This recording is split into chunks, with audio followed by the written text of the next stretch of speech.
కృత్రిమావేశం. పైకి సమాధి మాదిరి కనిపించే ఒక విధమైన భావావేశాన్ని పొందే ఒక వ్యక్తిని సూచిస్తూ గురుదేవులు ఇలా అన్నారు.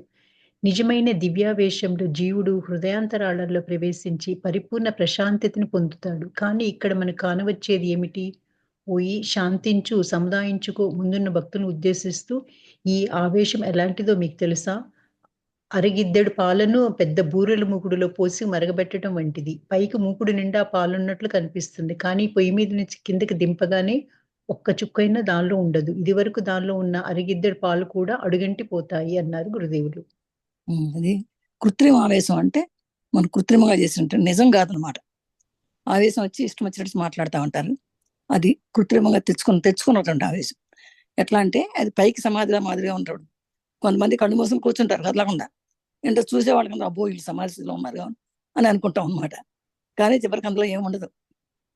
కానీ నిజమైన దివ్యాభ్యాసంలో జీవుడు ఉదయం అంటే పరిపూర్ణ ప్రశాంతి పొందుతాడు. నిజంగా శాస్త్ర సమాధి స్థితిలో ఉన్నట్టయితే చాలా ఆనందంగా ఉంటుంది. కానీ వీళ్ళు కృత్రిమంగా కూర్చుంటారు. అది ఏంటంటే ఎట్లా ఉంటుందంటే అది చెప్తున్నారు. దానికి ఒక సమాధానం ఉదాహరణ చెప్తున్నారు. ఎలాంటిదంటే అరగద్ది పాలు తీసుకొచ్చి పెద్ద బూర్లమ్మ కూడా పోసామనుకోండి, అక్కడ చూసేవాడు ఏమన్నా పెద్ద బూర్లమ్మ కూడా చూసి దీంతో చాలా పాలు ఉన్నాయి కాను అనుకుంటారు. కానీ అది చివరికి పోసేస్తే దాంట్లో చొక్క మిగలదు. ఎందుకంటే పోసింది అరగిద్దరు, ఆ మూకుడు వేరెక్కడానికి సరిపోద్ది. ఆ కాసిన అడుగంటి పోతుంది కనుక ఓ చుక్క కూడా బయటపడవు.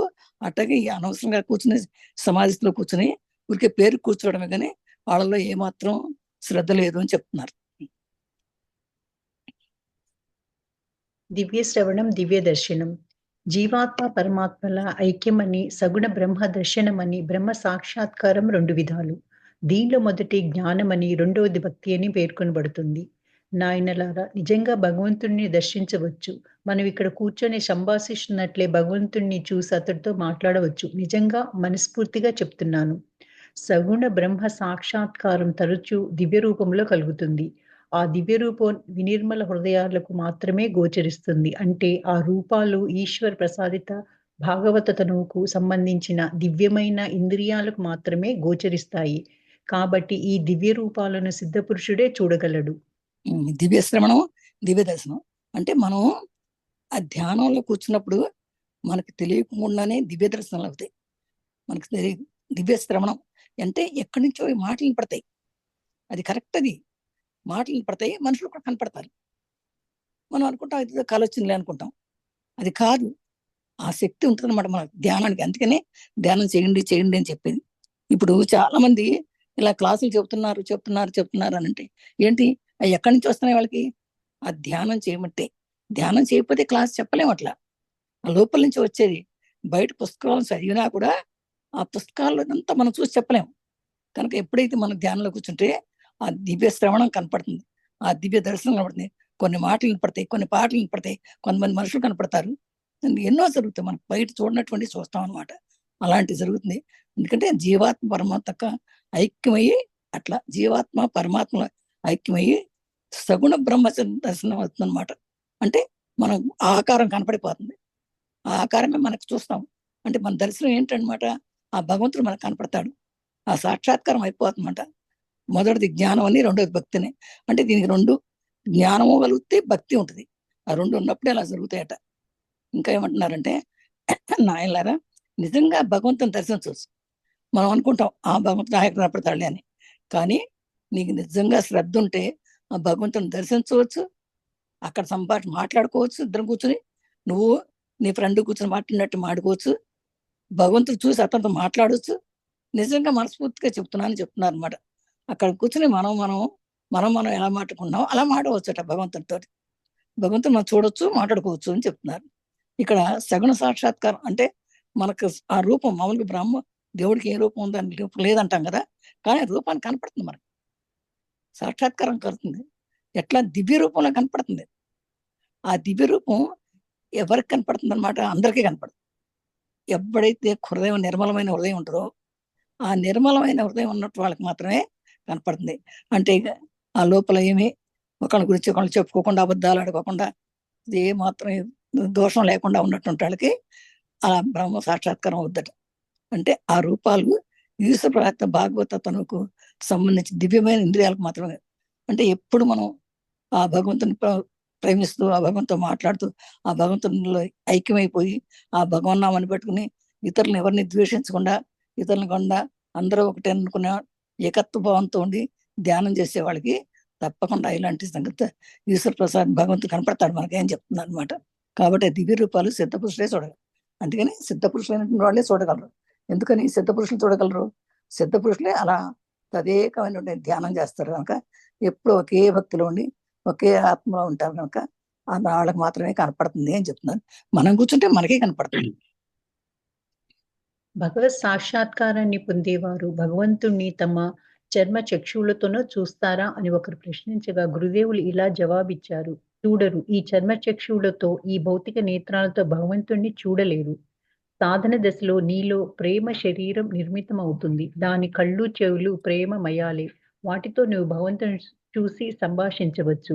అనాహత ధ్వని సదా దానంతటదే సాగుతుంది. అదే ప్రణవనాదం, ఓంకారనాదం, నాదధ్వని. అది పరబ్రహ్మం నుంచి వెలువడుతుంది. దాన్ని యోగులు మాత్రమే ఆలకించగలరు. సామాన్య లౌకిక జనం దాన్ని వినలేరు. ఒకవైపు నాభి ప్రదేశం నుంచి, మరొక వైపు పరబ్రహ్మం నుంచి ఆ నాదం వెలువడుతున్నట్లు యోగులు గ్రహించగలరు. గొప్ప విషయాలు చెప్తున్నారు అమ్మాయి ఈ చాప్టర్ లో మాత్రం. ఈ భగవత్ సాక్షాత్కారం పొందేవారు తన చర్మ శిక్షకులతో చూడొచ్చు. అంటే ఇప్పుడు మామూలుగా మనకున్న కళ్ళతోటి చూడొచ్చా అని అడుగుతున్నాడు, క్వశ్చన్ అడుగుతుంటే గురుదేవులు చెప్తున్నారు చూడలేరు. ఈ చర్మ శిక్షకులతో చూడలేరు. కానీ ఈ భౌతిక నేత్రాల్లో భగవంతుడు చూడలేరు. కానీ సాధన దశలో ఎవరైతే సాధన చేస్తారో, ధ్యాన సాధన చేస్తారో వాళ్ళలో ప్రేమ శరీరం నిర్మితమవుతుందన్నమాట. అంటే మనం ఎప్పుడు కూడా ప్రతి ఒక్కరిని ప్రతి జీవిని ప్రేమగా చూస్తే అందరిలోనూ భగవంతుడే ఉన్నాడు. నాలో ఉన్న ఆత్మ నీలో, అందరం ఈగలో దోమలో చీమలో ఉన్నటువంటి ఆత్మ ఒకటే అని ఏకత్వ భావం కనుక ఉంటే, అలాంటి సాధన చేస్తే తప్పని నీకు ప్రేమ శరీరం అనేది వస్తుంది. నీ ఒళ్ళంతా నీకు ప్రేమ వస్తుంది. అప్పుడు దాని కళ్ళు చెవులు ప్రేమయ్యాలి. అప్పుడు అలాంటి శరీరం నీకు వచ్చినప్పుడు, అలాంటి మనసు నీకు వచ్చినప్పుడు నీ కళ్ళు, నీ చెవులు, నీ నోరు అన్నీ ప్రేమమయమే. అట్లాంటి ఉన్నప్పుడు, ఆ తత్వంలో ఉన్నప్పుడు నువ్వు తప్పకుండా భగవంతుడు చూడగలవు, మాట్లాడగలవు. అయితే ఇక్కడి నుంచి నీకు ఎప్పుడు అలాంటప్పుడు ఎలా వస్తుందంటే అనాహత ధ్వని. అంటే అనాహత అంటే మన హృదయ చక్రం అనమాట. అనాహత చక్రం అంటారు దాన్ని, హృదయ చక్రాన్ని. ఆ హృదయ చక్రం నుంచి ఎప్పుడు కూడా సదా దాంతో సాగుతుంది. ఏమని? ఒక ప్రణవనాదం, ఓంకారం వస్తుందట. మనకు గుండెలో నుంచి, హృదయంలో నుంచి ఓంకారనాదం వస్తుంది. ఆ ఓంకారనాదే పరబ్రహ్మం. ఆ పరబ్రహ్మంలో నీకు ఆ ఓంకారనాదం వస్తుంది. దాన్ని యోగులు మాత్రమే ఆలకించగలరు. ఎవరైతే బాగా ధ్యానం చేస్తారో ఆ యోగి స్వరూపులు మాత్రమే ఆ ఓంకారాన్ని, హృదయంలో నుంచి ఓంకారాన్ని ఆలకించగలరు. మనకి ఎప్పుడండి మన హృదయంలోంచి ఓంకార శబ్దం వస్తుంది. కానీ మనం ఈ ప్రాపంచ విషయాలు పడిపోయి ఆ నాదాన్ని వినం మనం. కానీ సాధన చేసేవాళ్ళు వినగలుగుతారు. కానీ సామాన్య లౌకికంగా వాళ్ళ గురించి, వీళ్ళ గురించి, వాళ్ళు ఇంటో ఏమైంది, వీళ్ళింటో ఏమైంది, నీకేమైంది, నాకేమైంది అనుకునే వాళ్ళకి అది కనపడదు, వినలేరు ఎవరు. ఒకవైపు నాభి ప్రవేశం చెక్క మన బొడ్డు దగ్గర నుంచి, నాభి దగ్గర నుంచి ఆ పైకి నాదం వస్తూ ఉంటుంది. ఆ నాభి నుంచి నాభి మణిపూరక చక్రం నుంచి, హృదయ చక్రం నుంచి, విశుద్ధ చక్రం నుంచి పైకి సాగడానికి వస్తుంది. ఆ శబ్దం వస్తానే ఉంటుంది. ఓంకారం అనే శబ్దం వస్తుంది, లోపల నుంచి ఊరుతా ఉంటుంది, వస్తూ ఉంటుంది. ఆ శబ్దాన్ని యోగులు మాత్రమే గ్రహించగలరు. యోగులు అంటే ఎక్కడో మన పర్వతాల్లో ఉన్నటువంటి హిమాలయాల్లో ఉన్న యోగులు కాదు. మనం కూడా వినగలం సాధన చేస్తే. కఠోరమైన సాధన చేస్తే మనం వినగలం అన్నమాట. దానికి చెప్తున్నా. సమాధి బ్రహ్మ జ్ఞానం. సమాధి దశలో మనోస్థితి ఎలా ఉంటుంది? నీళ్లలో నుంచి కొంతసేపు బయట ఉంచి మళ్ళీ నీళ్లలో విడిచిపెట్టబడ్డ చేప ఎలాంటి ఆనంద స్థితిని అనుభవిస్తుందో మనసు అలాంటి స్థితిలో ఉంటుంది. గురువు శిష్యుడనే భేదాన్ని పాటించని ఆ దివ్య స్థితి ఎంత మహిమాన్వితం. గురు శిష్య భేదమే అప్పుడు గోచరించదు. 1000 సంవత్సరాలుగా అంధకారబంధమైన గదిలోకి దీపాన్ని తీసుకురాగానే అది గదిని ప్రకాశింపచేసేటట్లు జ్ఞాన తేజం యుగాల పర్యంతంగా ఉన్న అజ్ఞానాంధకారాన్ని నశింపజేసి జీవుని ప్రకాశింపచేస్తుంది. సమాధి స్థితిలో తమకు దృశ్య ప్రపంచ స్మరణ ఉంటుందా అని ఒకరు ప్రశ్నించగా గురుదేవులు ఇలా జవాబు చెప్పారు. సముద్రములో గుట్టలు, పర్వతాలు, కనుమలు, లోయలు ఉంటాయి గాని అవి పైకి కానరావు. అలాగే సమాధి స్థితిలో అపారమైన సచ్చిదానంద సాగరం మాత్రమే గోచరిస్తుంది. జీవభావం దానిలో అణిగిపోయి అవ్యక్తం ఉంటుంది. ఎంత బాగా చెప్పారో. సమాధి బ్రహ్మజ్ఞానం. సమాధి స్థితిలో ఉన్నప్పుడే బ్రహ్మజ్ఞానం అవుతుంది. ఆ సమాధి స్థితి ఎవరికి వస్తుంది అంటే సాధన చేసిన వాడికి వస్తుంది. ఈ సమాధి దశలో మనోస్థితి ఎలా ఉంటుంది అంటే, మన మనసులో ఎలా ఉంటుంది అని అంటే, నీళ్ళలో నుంచి కొంతసేపు బయట ఉంచి మళ్ళీ నీళ్ళలో వేసిన చేప ఎలా ఉంటుందో అలా ఉంటుందంట. ఇప్పుడు నీళ్ళలో ఉంటే చేప ఆనందంగా ఉంటుంది, బయట పడేస్తే చాలా కష్టపడిపోతుంది అది బయట ఉంటే. మళ్ళీ బయటపడిందా, అబ్బా నేను ఇక్కడికి వచ్చాను, ఇంత కష్టంగా ఉందా అనుకుంటుంది. మళ్ళీ తీసుకెళ్ళి ఎవరైనా తీసుకెళ్ళి మళ్ళీ నీళ్ళలో వేసి అనుకోండి, దాన్ని ఆనందమే ఆనందం. అబ్బా నా కష్టం పోయింది, నేను వచ్చాను, నేను వచ్చాను, అలా ఉంటుందట. ఈ సమాధిలో ఉన్నప్పుడు స్థితి అలా ఉంటుందట. ఇంకా ఇంకా ఎలా ఉంటుందంటే, గురువు శిష్యుల భేదాన్ని ఉంచరు. గురువు శిష్యుడు అనే సంగతి భేదం తెలియదు. నేనే గురువుని అనుకుంటాడట, నేనే భగవంతుని కూడా అనుకోవచ్చు. అది అలాంటి స్థితి నోటితో చెప్పడానికి చెప్పలేము. ఏ అసలు భేదమే కనపడదు. నేనే భగవంతుని అనుకుంటాడు, నేనే గురువుని అనుకుంటాడు, నేనే సర్వస్వాన్ని అనుకుని ఆనందపడిపోతాడు. అలాంటి ఆనందాన్ని గురించి నోటితో చెప్పలేము. 1000 సంవత్సరాలుగా అంధకారమైన గదిలో, చాలా సంవత్సరాలు, అవి అంటే 1000 అనుకోకండి, చాలా సంవత్సరాల నుంచి గదిలో చీకటిగా ఉంది. ఆ చీకటిలో ఎప్పుడు అసలు లైటే లేదు. ఒక్కసారి వెళ్ళి ఒక లైట్ పెట్టారనుకోండి, ఒక్కసారి ఎట్లా ఉంటుంది, ప్రకాశవంతంగా అజ్ఞానాన్ని పూర్తిగా నశింపజేసేస్తుంది కదా, అలా ఉంటుంది. అబ్బా ఇన్నాళ్ళ నుంచి నేను కనుక్కోలేకపోయాను, అసలు ఇన్నాళ్ళు కూడా ఏం గుర్తురాదు నీకు. ఆ ప్రకాశం, అవి అంతం చూస్తుంటే ఆనందమే ఆనందం, పరమానందమే, ఆ పరమానందమే వస్తుంది అనమాట. పరమానందం గతి వస్తుంది అని చెప్పి చెప్తున్నారు అనమాట. ఇంకా ఇంకా ఎలా ఉంటుంది అంటే, సమాధి స్థితిలో நமకు ఒకసారి సమాధి వ్రతంకు దృశ్య పరంపర ప్రపంచ స్ఫురణ ఉంటుందా అని అడిగారు. అదేనా అది అదే అదే కదా, అదే కాదు, అదే అదే స్ఫురణ ఉంటుంది అంటే అంటే నువ్వు సమాధిలో ఉన్నప్పుడు బయట ఏమైనా కనపడతాయా, ప్రపంచంలో గురించి ఏమైనా కనపడుతుందా నీకు అని ఒకళ్ళు ప్రశ్నించగా, గురుదేవులు ఇలా చెప్తున్నానంట. ఎట్లా ఉంటుందంటే, సముద్రంలో గుట్టలు ఉంటాయి, పర్వతాలు ఉంటాయి, కనుమలు ఉంటాయి, లోయలు ఉంటాయి, కానీ పైకి మనకేం కనపడదు. సముద్రంలో మనకి ఏం కనపడతాయండి, ఒట్టి నీళ్లు కనపడతాయి అంతే, ఏమీ కనపడదు. అలలు కనపడతాయి, నీళ్లు కనపడతాయి అంతే. కానీ సముద్రంలో గుట్టలు ఉండొచ్చు, కనుమలు ఉండొచ్చు, లోయలు ఉండొచ్చు, ఏమైనా ఉండొచ్చు, కానీ మనకు పైకి ఏం కనపడవు. అలాగే సమాధిలో ఉన్నప్పుడు అపారమైన సచ్చిదానంద స్థితి కనపడుతుంది, కానీ ఇంకా వేరే ఏది కనపడవు. అసలు నేను నువ్వు అనేది కూడా ఏం కనపడదు, ఒట్టి ఆనందమే ఆనందం అంట. అలాంటి గొప్ప స్థితి మనం చూడలేము, చెప్పలేము. అది యథార్థమైన జ్ఞానంలో అహంకారం లేశమైనా ఉండదు, దాని జాడ కూడా కానరాదు. సమాధి స్థితి లభించినది, తత్వజ్ఞానం ఎప్పటికీ కలుగదు. జ్ఞానం మందిందిన మార్తాండుని మధ్యాహ్న సూర్యుని వంటిది, దానిలో మానవుడికి తన నీడే కానరాదు. అలాగే మానవుడు జ్ఞానాన్ని లేక సమాధి స్థితిని పొందగానే అహంకారం అనే నీడ ఇక నిలువలేదు. ఎందుకంటే ఒకవేళ మిగిలి ఉన్న అది మిథ్యామయమని నిశ్చయంగా తెలుసుకోండి. అదెంత మాత్రం అవిద్య సంజనితం కాదు. ఏంటంటే యథార్థమైన జ్ఞానం ఉంటే, నిజంగా యథార్థమైన జ్ఞానం కలిగిన వాడికి అహంకారం ఉండదు. అలా అహంకారం ఉంటే జ్ఞానమే రాదు. అహంకారం కనుక ఉందంటే జ్ఞానం రాదు అసలు. అందుకని దాన్ని జాడ కూడా కనరాదు. జ్ఞానం ఉన్నవాడికి అసలు అహంకారం అనే జాడ ఎక్కడ దగ్గరలో ఉండదు. సమాధితో లభిస్తే జ్ఞానం ఎన్నటికీ కలగదు. అదొక ఒకవేళ అహంకారం ఉంటే జ్ఞానం ఇప్పటికీ రాదు. జ్ఞానం మధ్యందిన మార్తాండి మధ్యాహ్న సూర్యుడు వంటిది. దానిలో మానవుడికి తానే నేడే కానరాదు. ఎప్పుడూ మధ్యాహ్నం ఎట్లా సూర్యుడు ఎలా ఉంటా ఉన్నాడో అలా ఉంటుంది. 12 గంటల టైంలో సూర్యుడు ఎట్లా ఉంటాడు, అట్లా ఉంటుందట జ్ఞానం వస్తే. అలా మానవుడి జ్ఞానాన్ని లేక సమాధిని పొందగానే అహంకారం అనే నీడకి నిలవలేదు అక్కడ. ఎందుకంటే ఒకవేళ మిగిలి ఉన్నా అది విద్యామయమని నిశ్చయంగా తెలుసుకోండి. అది ఎంత మాత్రం అవిద్యా సంతం కానే కాదు. అంటే అజ్ఞానం కానే కాదు. ఒకవేళ ఎంత కొద్దిగతి ఉన్నా కూడా కాదది, అది పోతుంది.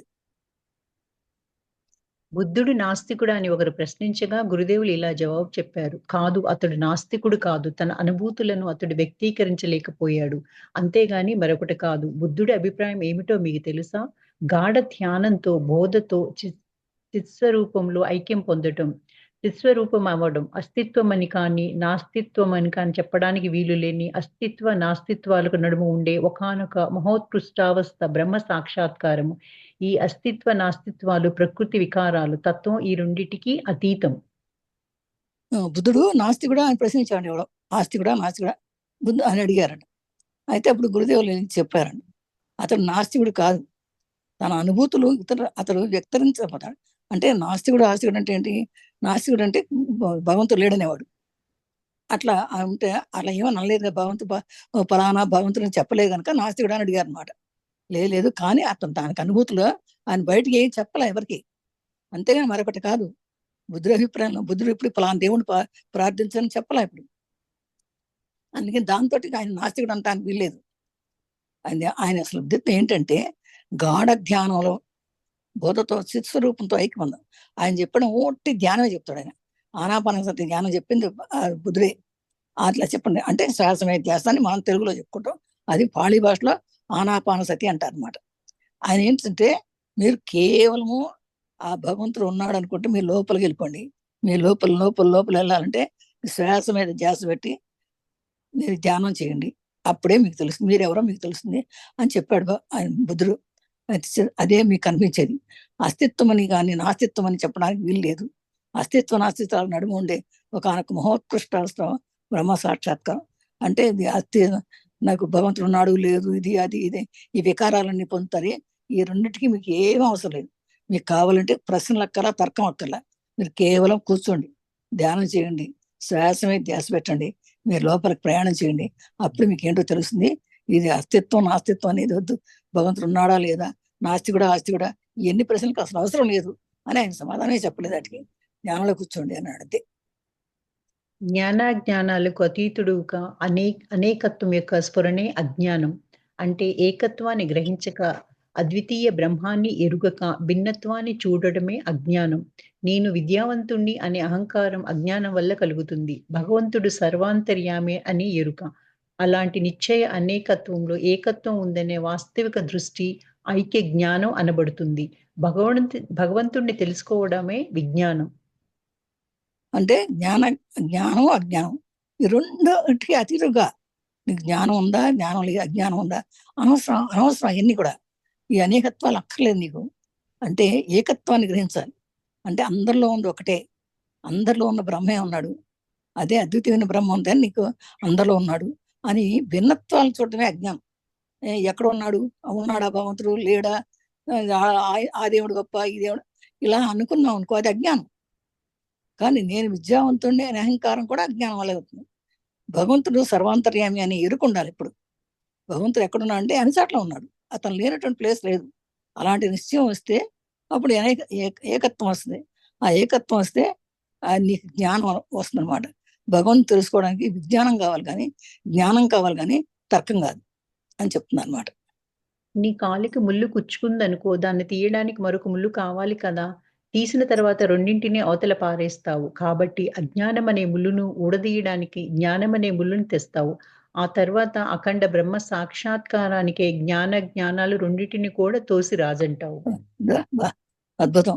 ఒక కాలికి ముళ్ళు వస్తుందంటే ఆ ముళ్ళు తీయడానికి ఇంకో ముళ్ళు తీసుకుంటాం. కానీ ఆ ముళ్ళు తీసేసాం అనుకో, ఆ రెండు పారేస్తాం, ఆ రెండు పనికిరావు. కానీ ఆ తర్వాత అట్లాగే ఎప్పుడే నీ జ్ఞానం అజ్ఞానం రెండు పోతే అఖండ జ్ఞానం వస్తుంది. అఖండ జ్ఞానం అంటే అప్పుడే నీకు బ్రహ్మ సాక్షాత్కారం ఉంది. అప్పుడు నీకు జ్ఞానం అజ్ఞానం రెండింటి తేడా అవసరం, రెండింటి తీసి పడేసేచ్చు. నీకు అఖండ జ్ఞానం కలిగిన తర్వాత ఇంకా జ్ఞానం ఎందుకు అజ్ఞానం ఎందుకు అంటున్నాడు అనమాట. బ్రహ్మం జ్ఞానాజ్ఞానం రెండింటికి అతీతం. అంటే బ్రహ్మజ్ఞానం కలిగిందంటే నీ జ్ఞానం అజ్ఞానం రెండింటికి అతీతమైందే అది అని తెలుసుకోమని చెప్తున్నాడు. లక్ష్మణుడు శ్రీరామచంద్రుడితో ఇలా అన్నాడు. అన్నా, వశిష్ఠుడు వంటి బ్రహ్మజ్ఞాని తన కుమారులు మరణించినందుకే విలపిస్తూ ఓదార్పు పొందకపోవడం ఆశ్చర్యం కాదా? అందుకు శ్రీరాముడు ఇలా జవాబిచ్చాడు. లక్ష్మణ, సాపేక్షమైన బ్రహ్మ జ్ఞానం గలవాడికి సాపేక్షమైన అజ్ఞానం కూడా ఉంటుందని జప్నిలో ఉంచుకో. లక్ష్మణుడు శ్రీరామచంద్ర అన్నా వశిష్ఠుడు మహాజ్ఞాని అని తన కుమారులు మరణించేస్తాను అప్పుడు విలపిస్తే ఓదార్చి పొందకపోవడం ఆశ్చర్యం కదా అన్న. అంటే వశిష్ఠుడికి 100 మంది కొడుకులు ఉండారట. 100 మంది కొడుకులు ఉంటే 100 మంది కొడుకులను చంపేశాడు విశ్వామిత్రుడు. చనిపోతే ఇప్పుడు 100 మంది కొడుకులు చనిపోతే కూర్చొని ఏడవాలి కదా, ఏడవాలి. ఆయన ఏమి ఆశ్చర్యం కూడా పడలేదంట. ఆశ్చర్యం కూడా పడలే ఆయన ఏమి ఇంతమంది పోయారు, నాకు 100 మంది కొడుకులు చంపేశాడని విశ్వామిత్రుడు పగ తీర్చుకోవడానికి ప్రయత్నం చేయలేదు. అయ్యో నాకు ఇంతమంది కొడుకులు పోయారా అని చెప్పి బాధపడలేదు. అందుకు శ్రీరాముడు ఇలా అప్పుడు ఆయన లక్ష్మణ్ అన్న అంటే ఇది మరి ఆశ్చర్యం కదా అన్నా, మరి 100 మంది కొడుకులు పోతే కూడా ఆయన ఏమీ బాధపడలేదు. మరి పోనీ చంపినాడి మీద పగ తీర్చుకోవాలని కూడా అనుకోలేదు. ఇది ఆశ్చర్యంగా ఉంది కదా అన్నట్టు. అప్పుడు శ్రీరాముడు నాట, లక్ష్మణ, సాపేక్షం అంటే బ్రహ్మజ్ఞానం గల వాడికి ఇంకా అజ్ఞానం కూడా ఉంటుందని జ్ఞప్తిలో ఉంచుకోను. అజ్ఞానం ఎట్లా ఉంటుంది? అజ్ఞానం అజ్ఞానం ఉంటుందని జ్ఞప్తిలో ఉంచుకోను అని ఏమనుకున్నాడంటే, ఆయనకి తెలుసు వాళ్ళకి ఎంత 100 మంది పుత్రులు ఉన్నా వాళ్ళు ఎప్పుడు పోవాలో అప్పుడే పోతారు. నువ్వు పట్టుకుంటే ఆఖరిది, పోయేవాడిని పట్టుకోలేము. పుట్టిన ప్రతి వాడికి చావు తప్పదు, కానీ ఎప్పుడు పోవాలో అప్పుడు తెలిసిపోయింది అని. అందుకని వాళ్ళ కర్మ ప్రకారం వాళ్ళు అనిపోయారు అంతే. దాని గురించి మనం ఎందుకు బాధపడాలా అనుకున్న అంత జ్ఞానం ఉంది ఆయన. అందుకబట్టి ఆయన ఏం కదల్లా మెదల్లా. వస్తుతః సర్వ ఇలాంటి వ్యక్తికి బ్రహ్మ విషయమే అజ్ఞానం లేశం ఉండక మానదు. ఎందుకంటే దీనిలో జ్ఞానాజ్ఞానాలు సాపేక్షాలు, పరస్పర సంబంధాలు. ఎలాగంటే లోకంలో ఏకత్వాన్ని గురించిన జ్ఞానం అనగానే భిన్నత్వాన్ని గురించిన జ్ఞానం స్మరిస్తూనే ఉంటుంది. వెలుతురుని గురించి ఎరుకున్న వ్యక్తికి చీకటి గురించి ఎరుక కూడా ఉంటుంది కదా! అది ఏమంటాడంటే ప్రశ్న, అలాంటి వ్యక్తి అంటే ఎలాంటి వ్యక్తి అంటే వశిష్ఠుడు లాంటి వ్యక్తి. ఆయన బ్రహ్మ విషయమే అజ్ఞానం కొంచెం ఉంటే ఉండొచ్చు, లేసి ఉంటే మాంత కొంచెం ఉంటే ఉండొచ్చు. ఎందుకంటే దీనిలో జ్ఞాన అజ్ఞాన సాపేక్షాలు పరస్పర సంబంధాలు. జ్ఞానం అజ్ఞానం రెండు పక్కనే ఉంటాయి.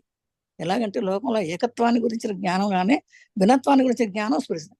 అంటే ఏకత్వమే ఉంది, ఏకత్వమే అందరూ ఒకటే అనుకున్నప్పుడు భిన్నత్వం కూడా తెలిసిపోతుంది. అంటే వెలుతుని గురించినట్టు ఎరుకున్న వాడికి చీకటి గురించి కూడా ఎరుకుంటది. వెలుకంటే ఏంటో చీకటి అంటే ఏంటో వెలుగంటే ఏంటో రెండింటికి స్ఫురణ ఉంది కదా. అలాగే ఇది మంచి ఏంటో చెడు ఏంటో తెలిసిపోతుంది, రెండూ తెలిసిపోతాయి. కొంతమంది మనకేంటంటే చెడు మాత్రం తెలిసిపోతుంది, మంచి తెలియదు. అట్లా కాదు, వాళ్ళకి మంచి చెడు రెండు, జ్ఞానం అజ్ఞానం రెండు కూడా వాళ్ళకి ఒకేలాగా తెలిసిపోతాయట. మనిషి తన పరిమిత శక్తి మేరకు చూస్తే బ్రహ్మ జ్ఞానాజ్ఞానాలకు, పుణ్యపాపాలకు, సుకృత దుష్కృతాలకు, శౌచాలకు, సమస్త ద్వంద్వాలకు అతీతమై కనిపిస్తుంది. ఓహ్! అంత చదివేసేమో అంత. ఒక జిజ్ఞాసువు, మహాశయ మీరు చెప్పే జ్ఞానాజ్ఞానాలని ముళ్ళను రెండింటిని తోసి రాజన్నాక మిగిలేది ఏమిటి? శ్రీరామకృష్ణులు, ఏముంది? నిత్య శుద్ధ బుద్ధ స్వరూపమే మిగులుతుంది. కానీ నీకు దాన్ని బోధపరచడం ఎలా?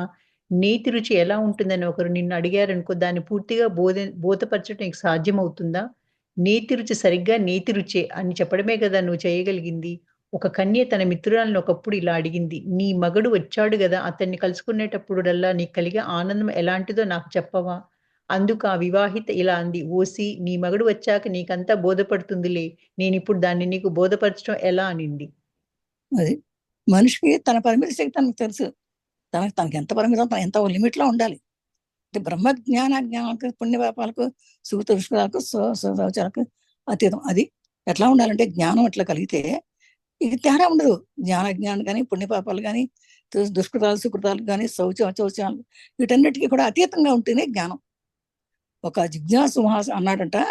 జిజ్ఞాసు అంటే జ్ఞాని అనమాట. నువ్వు చెప్పే జ్ఞానాజ్ఞానాల ముళ్ళను రెండింటిని తోసినాక మిగిలేది ఏంటి అని అడిగాడు. గురుగారు, ఒక జ్ఞానం అజ్ఞానం ఈ రెండు ముళ్ళకంచె లాంటివి, ఈ రెండు తీసేసిన తర్వాత మిగిలేది ఏంటి అని అడిగాడు. అప్పుడు రామకృష్ణ చెప్తున్నారు, నిత్య శుద్ధ బుద్ధ స్వరూపం. నీకు రెండు జ్ఞానం అజ్ఞానం రెండు దాటితే నీకేం పడుతుందంటే నిత్య శుద్ధ బుద్ధమే. అంటే నిత్యం ఏ స్వరూపం కనపడాలో అసలు ఉండదు, ఏంటో ఆ ఉన్న బ్రహ్మమే కనపడుతుంది, ఇంకేం మిగలదు. దాన్ని గురించి బోధపరచడం ఎలా అంటే, నేతృచి ఎలా ఉంటుందని ఒకటి అడిగితే ఏం చెప్తావు దానికి? పూర్తిగా నీకు సాధ్యం అవుతుందా? నేతృచి ఎలా ఉంది అని అడిగాడు. అడిగితే ఏం చెప్తావు నువ్వు? నేతృచి సరిగ్గా నేతృచే. నేతుడు నెయ్యి ఎలా రుచిగా ఉంది, ఎట్లా రుచి ఉంటుందండి నెయ్యి అని? తీగా ఉంటుందా, పుల్లగా ఉంటుందా, ఎట్లా ఉంటది అని అడుగుతాడు అనుకో. నేతృచి సరిగ్గా నేతృచే అని చెప్పడమే కదా నువ్వు చెప్పాలి. అంతకంటే ఏం చెబుతావు నెయ్యి గురించి? నెయ్యి రుచి నెయ్యి కమ్మగా ఉందంటావా, పుల్లగా ఉందంటావా, తీగా ఉందంటావా? చెప్పలేము, కొన్ని విషయాలు చెప్పలేము మనం. అలాగే ఒక కన్య తన మిత్రురాలని ఒకప్పుడు ఎలా అడిగిందంట. ఒక కన్య అంటే పెళ్లిగాని అమ్మాయి తన మిత్రురాలని అడిగిందంటే, సరే నీ మగడు వచ్చాడు కదా, అతన్ని కలుసుకునేటప్పుడు వల్ల నీకు కలిగే ఆనందం ఎలాంటిదో నాకు చెప్పు అని అడిగిందంట. అంటే తనకు పెళ్ళి అయిందనమాట. తన మిత్రురాలకి పెళ్ళి అయింది. పెళ్లిగాని అమ్మాయి అడుగుతుంది, సరే నీ మగడు వస్తాడు కదా, వచ్చినప్పుడు అతను కలుసుకున్నప్పుడు నీకు ఎలాంటి ఆనందం కలుగుతుందో నాకు చెప్పవా అని అడిగిందంట. అందుకు ఆ విధానం అందంట, ఓసి నీ మగడు వచ్చాక నీకంతా బాధపడుతుంది అని చెప్పు. నీకు కూడా మూడు వచ్చినాక పెళ్ళి అయిన తర్వాత వచ్చినాక అప్పుడు కనపడుతుంది నీ సంగతి అని చెప్పేసి నేను ఇప్పుడు దాన్ని బోధపడడం ఎలాగ నేను బోధపరచలేను నీకు, అప్పుడే నీకు తెలుస్తున్నాను. అంటే ఎవరికి జ్ఞానం వాళ్ళకే కలగాలి, కానీ ఒకళ్ళ జ్ఞానాన్ని గురించి ఒకళ్ళ ఆనందాన్ని గురించి ఒకళ్ళకి ఆనందం చెప్పలేము. నాకు లడ్డు తింటే నాకు ఆనందం కలిగింది అనుకో, నువ్వు కూడా ఆ లడ్డు తింటే కానీ తరుగుతుంది, కానీ నేను తింటే ఆనందం కలిగిన ఆనందం నీకు ఆనందం నేను ఎట్ట చెప్పగలుగుతాను? చెప్పగలమా మనం? చెప్పలేం కదా. ఎవరు తింటే వాళ్ళకే తెలుస్తుంది. ఇప్పుడు ఆ లడ్డు ఎంత ఉందంటే బాగుంది అంటాం, కానీ ఎంత బాగుంది, నువ్వు ఎంత ఆనందాన్ని పొందేవు దాన్ని అని అంటే ఏం చెప్తాం మనం? నువ్వు కూడా తింటే అప్పుడు తెలుస్తుంది నీకు అని అంటాం. అలాగే చెప్తుంది ఇది కూడా.